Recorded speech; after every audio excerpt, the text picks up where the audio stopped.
Hello everyone, this is question number 2 of exercise 6.2. Question is, write a Pythagorean triplet whose one number is. अब हमें Pythagorean triplets लिखने हैं जिसका हमें एक नंबर दिया हुआ है। अब सबसे पहले हम समझते हैं कि पाइथागोरन ट्रिपलेट क्या होते हैं। तो हम देखते हैं कि किसी भी राइट ट्राइंगल के अंदर, ये हमारा एक राइट ट्राइंगल है, ये इस यहाँ पर राइट एंगल है, 90 डिग्री का एंगल है, और 90 डिग्री के एंगल के सामने जो ये साइड होती है ये इस ट्राइंगल की बड़ी वाली साइड होती है और इसको कहते हैं हाइपोटेन्यूस। ठीक है, ये हाइपोटेन्यूस होगी और ये परपेंडिकुलर होगी और ये हमारी बेस वाली लाइन होगी। ठीक है, तो ये तीन होती हैं। एक हाइपोटेन्यूस जो कि राइट एंगल के सामने बड़ी वाली साइड होती है, वो हाइपोटेन्यूस होती है। और पाइथागोरस थ्योरम जो होती है उसके अंदर क्या होता है कि जो बड़ी वाली साइड होती है, ये हाइपोटेन्यूस का जो स्क्वायर होता है वो इक्वल होता है परपेंडिकुलर के स्क्वायर के और बेस के स्क्वायर के सम के इक्वल होता है हाइपोटेन्यूस का स्क्वायर। यानी कि बड़ी साइड का स्क्वायर जो है वो इक्वल होगा इस साइड का स्क्वायर और इस साइड का स्क्वायर। इन दोनों का जब स्क्वायर निकाल के जो सम करेंगे उसके इक्वल हमारा हाइपोटेन्यूस का सम होगा स्क्वायर का। ठीक है, इसी से बना है हमारा पाइथागोरियन ट्रिपलेट्स। अब पाइथागोरियन ट्रिपलेट्स में हमारे पास तीन मेंबर्स होते हैं। कौन कौन से होते हैं? एक तो होता है हमारे पास 2m, ठीक है, दूसरा होता है m² - 1 और तीसरा होता है m² + 1। जैसे इसकी तीन साइड है, इसी तरीके से पाइथागोरन ट्रिपलेट में तीन मेंबर्स हैं। एक 2m है, एक m² - 1 है और एक m² + 1 है। राइट, अब हमें यहाँ पर 6 दिया हुआ है ये, तो इससे हमें ये तीनों मेंबर्स जो हैं ये फाइंड आउट करने हैं। तो सबसे पहले ये जो 6 दिया हुआ है इसको हम अगर 2m मान लें, 2m मान लें तो हमारे पास m की वैल्यू आ जाएगी और m की वैल्यू जब आ जाएगी तो वो इसमें पुट करके हम ये दोनों मेंबर्स भी फाइंड आउट कर लेंगे। ठीक है, वो हमारे पाइथागोरन ट्रिपलेट्स होंगे। तो सबसे पहले यहाँ पे हमें पहला नंबर जो दिया हुआ है वो 6 दिया हुआ है, तो पहले नंबर को हम क्या मान लेंगे? 2m।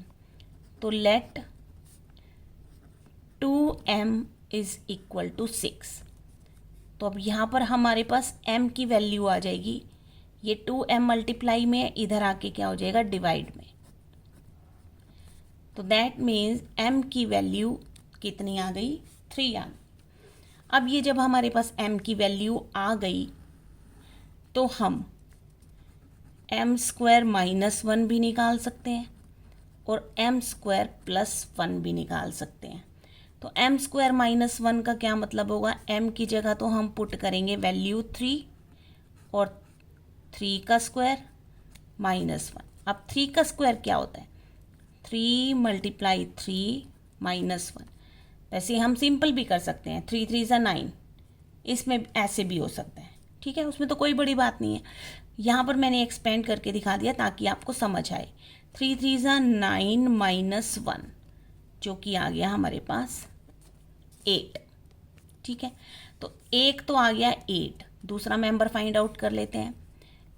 यहाँ पे भी m² मीन्स 3 का स्क्वायर + 1, 3 3 = 3 स्क्वायर का मतलब होता है 3 3 = 9 + 1, एक आ गया ये।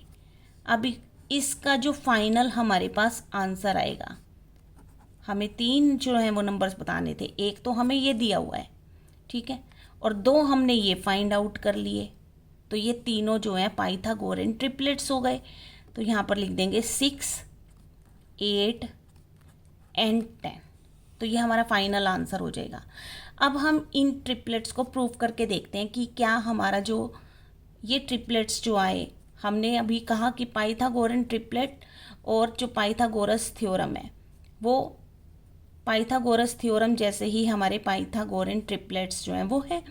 तो यहाँ पर अगर हम ये देखो, ये दो साइड छोटी हैं, एक साइड बड़ी है। यहाँ पे भी तो ऐसा ही था ना कि ये बड़ी वाली साइड है, ये 10 ले लेते हैं, और यहाँ पर 6 या 8 वो कहीं भी ले सकते हो, 8 यहाँ भी ले सकते हो, 8 यहाँ भी लिख सकते हो आप, ठीक है। अब अगर हम इसे प्रूव करें तो पहला जो हमारे पास आया, अगर हम ये 6, क्योंकि जो बड़ी वाली साइड होती है उसका स्क्वायर इक्वल होगा इन दोनों साइड का, जब हम स्क्वायर कर लेंगे उनके सम के इक्वल होगा। तो हम ये प्रूव करके देखेंगे। अब इसमें 6 है, तो 6 का स्क्वायर अगर हम करें, ये हम प्रूव कर रहे हैं कि 6 का स्क्वायर किया तो 36 आया, 8 का स्क्वायर किया 64 आया, 8 8 is 64, और 10 का स्क्वायर किया तो ये आया 10 इंटू 10 दैट इज़ 100, ठीक है। ये आ गए। अब इसमें बड़ी वाली साइड ये है ना, ये 100 आया, ये इन दोनों के इक्वल होगा, इन दोनों के सम के इक्वल होगा। स्क्वायर 6 के स्क्वायर के 8 के स्क्वायर के इक्वल होगा इनके सम के। तो अगर हम इन दोनों को प्लस करें तो ये भी कितना आएगा 100। तो इस तरीके से ये हमारी पाइथागोरन ट्रिपलेट्स जो हैं ये प्रूव हो जाते हैं, ठीक है।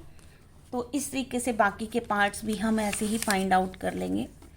सेकेंड पार्ट है इसमें हमारा 14। तो यहाँ पे लिख देंगे कि let 2m is equal to 14। Pythagorean triplets कौन कौन से होते हैं? 2m, m square minus 1, m square plus 1। तो 2m हमें 14 ले लेंगे, m की वैल्यू क्या आ जाएगी 14/2, 7, m की वैल्यू आ गई 7। अब ये 7 आ गई। अब हमने क्या करना है, m स्क्वायर माइनस 1 निकालना है और m स्क्वायर प्लस 1 निकाल। m स्क्वायर माइनस 1, m कितना आया 7, 7 का स्क्वायर माइनस 1, 49 माइनस 1 कितना आ गया 48। m स्क्वायर प्लस 1 करते हैं, 7 का स्क्वायर प्लस 1, 49 प्लस 1, और ये आया 50। तो फाइनल जो आंसर आएगा हमारे पास ट्रिपलेट्स का, एक तो हमें दिया हुआ है 14, दूसरा 48 आ गया, तीसरा 50 आ गया। तो आंसर क्या लिख देंगे, पाइथागोरन ट्रिपलेट्स हमारे पास कौन से आ गए 14, 48 एंड 50, करेक्ट। थर्ड क्वेश्चन ये 16 हमें दिया हुआ है। तो अब हमारे पास पाइथागोरन ट्रिपलेट्स कौन कौन से होंगे, 2m, m square minus 1, m square plus 1। अब late 2m is equal to 16। तो m की वैल्यू क्या आ जाएगी 16/2, यानी कि m आ गया हमारे पास 8। अब हम निकाल देते हैं इनके m स्क्वायर माइनस 1 और m स्क्वायर प्लस 1। तो m कितना है 8, 8 स्क्वायर माइनस 1, 64 माइनस 1 क्या आ गया 63 आ गया। और यहाँ पर m स्क्वायर माइनस 1 यानी 8 का स्क्वायर प्लस 1 आ जाएगा, 64 प्लस 1, और ये कितना आ गया 65। तो अब इसके जो हमारे पास पाइथागोरन ट्रिपलेट्स आएंगे, इसका आंसर क्या आ जाएगा, ये वाला आंसर जो है ये इसका है, ठीक है।